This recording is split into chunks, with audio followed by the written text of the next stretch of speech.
सद्गुरुदेव भगवान की जय। भगवान कहते हैं कि निरंतर अपने मन को संयमित करके योग में स्थित रहने वाला योगी परम शांति को प्राप्त करता है, जो मोक्ष स्वरूप है और परमात्मा में स्थित है।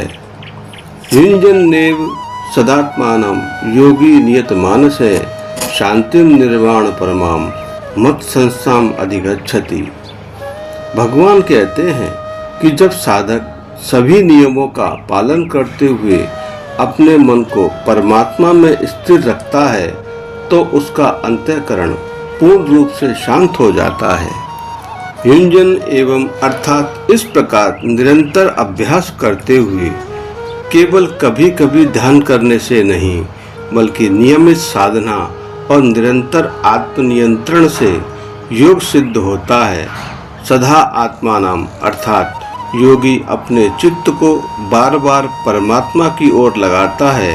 मन स्वभाव से चंचल है, वह विषयों की ओर भागता है, किंतु साधक धैर्य और अभ्यास से उसे पुनः ईश्वर में स्थापित करता है।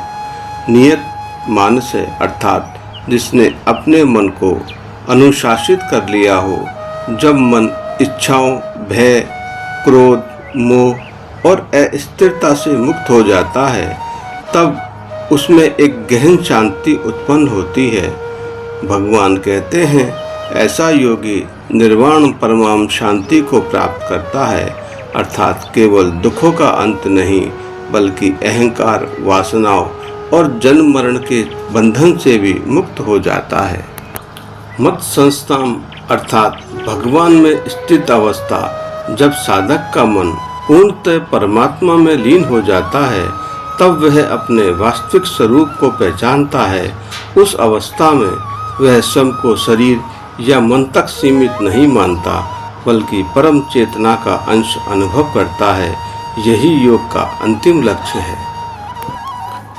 न अति अश्नत योग अस्ति न चे एकांतम अनश्नते न चे अति स्वप्नशीलस्य जागृत न एव च अर्जुन।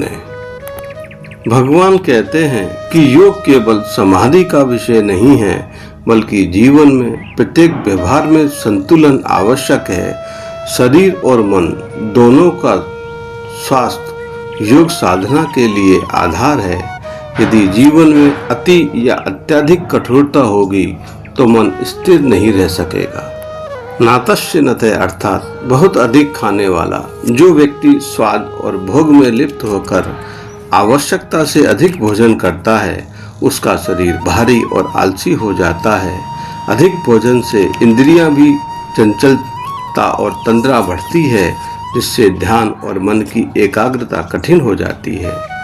ऐसा व्यक्ति योग की सूक्ष्म अनुभूतियों को ग्रहण नहीं कर पाता है। इसके विपरीत न चे एकांतम अनश्नते, जो बिल्कुल भोजन नहीं करता या अत्यधिक उपवास करता है, वह भी योग के योग्य नहीं है, क्योंकि शरीर को स्वस्थ बनाए रखने के लिए उचित आहार आवश्यक है। अधिक उपवास से शरीर दुर्बल हो जाता है और मन में चिड़चिड़ापन तथा अस्थिरता आती है और साधना में बाधा उत्पन्न होती है। भगवान कहते हैं आत्मसंयम का अर्थ शरीर को कष्ट देना नहीं है। अति स्वप्नशील से बहुत अधिक सोने वाला व्यक्ति आलस्य प्रमाद में डूब जाता है। उसका उत्साह और जागरूकता कम हो जाती है। वहीं जागृत है अर्थात जो अधिक जागता है, अपने शरीर को विश्राम नहीं देता, उसका मन थक जाता है और चित्त अशांत हो जाता है, और थका हुआ मन ध्यान में स्थिर नहीं रह सकता है। शेष अगले भाग में। जय श्री कृष्ण।